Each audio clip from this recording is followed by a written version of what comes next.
Alright everyone, so this week I thought we'd go ahead and create a really romantic silhouette against a really cool sunset image here. What I want to do is take this image of this couple here and create just a black silhouette and put it against this sunset background.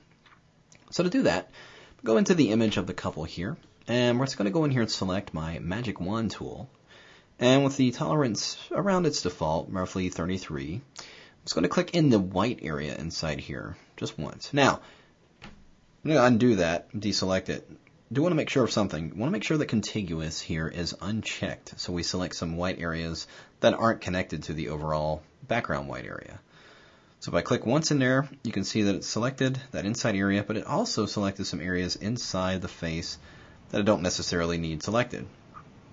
So with my zoom tool, I'm just going to zoom in a little bit on that area. Now let's get our lasso tool right here. We're going to go inside this area and remove those areas of that selection. And I'll do that by holding down my Option key, which will actually take away from the selection. And if I hold that, you can see the little minus symbol that comes up next to the lasso.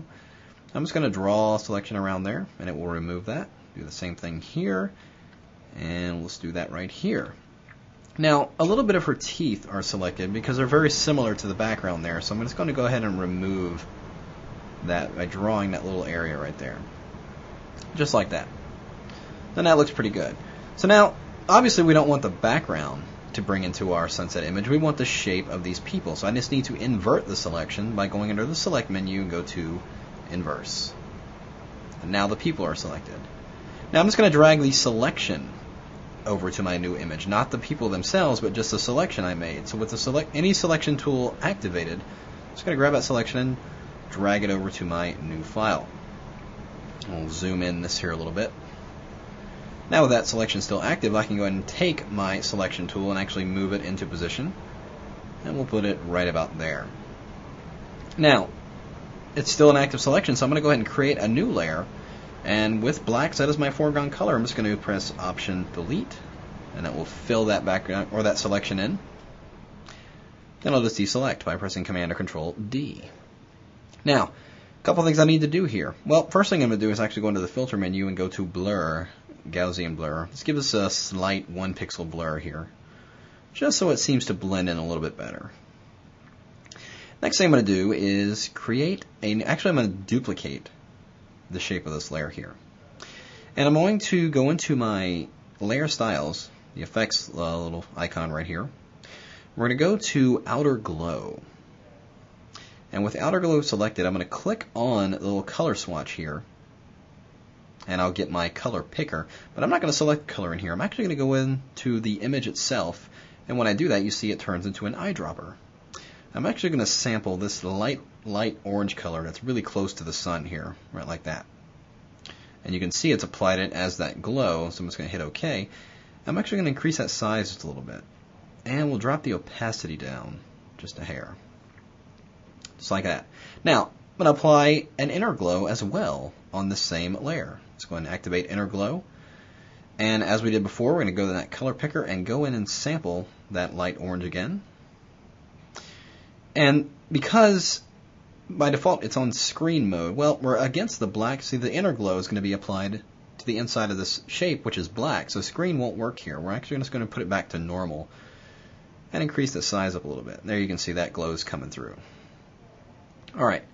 So now that I've got that glow applied, well, before I go out of this one time, I am going to apply a mask and mask out a great deal of this glow area. But, let me actually drop this opacity down a little bit. But in order to do that and achieve the effect I want, I'm going to have to go into my blending options here and go right down here where it says Layer Mask Hides Effects. I'm just going to turn that on.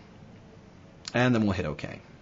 So now you can see I've got a glow going on all the way around this. Well, that's a little too unrealistic, so we need to apply a layer mask here. And I want to get my gradient tool. Now, I'm going to go ahead and fill this layer mask with black, so it hides the entire effect here. So with black obviously set as my background color, I'm just going to press Command Delete, or that would be Control Backspace on a PC. So now that layer mask is filled with black, completely hiding the effect. Well, I'm going to use a gradient tool. And we're just going to select the very first gradient inside the gradient picker here. I'm making sure white is set as the foreground color and black is the background. I'm going to drag out from the sun area here just a little ways, right about like this. And you can see it begins to bring that glow back in. In fact, I'm going to drag it out a little bit more. You can see that glow is starting to appear back in here in some areas, making it a little bit more realistic, like it's really coming from the direction of the sun there. Now I'm going to do one more thing. I'm going to create a new layer.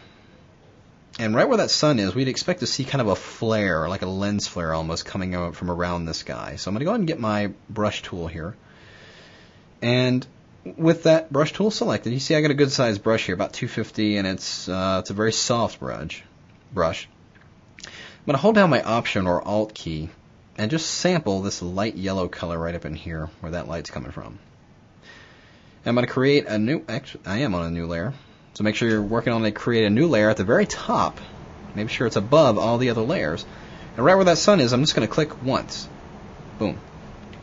Now, that light's a little too light. Let's actually sample a lighter color there. Click once there.